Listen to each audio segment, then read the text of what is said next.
parťáky. Tak bychom to byli za parťáky. Kdybychom nezazpomínali na našeho přítele, spoluhráče, parťáka, spolustolníka, já nevím, co všechno ještě dalšího, Ivana Vinče. Nazdar, Ivana, nazdar. Dlouholetý oblíbený nástroj hudby právě opět mezi námi. Ano, přátelé, je to foukačka značky Otava, i když tohle už teda Otava není.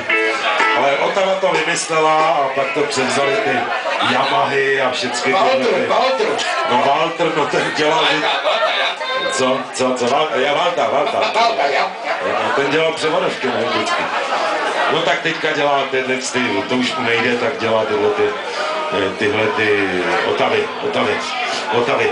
Máme tady jednu prastarou píseň, ještě když Ivan působil v různých krámech po celé Praze, tak napsal tuhle píseň a ta se jmenuje, prosím pěkně, Nech to tak a přednese jí Vítek Mojrovský.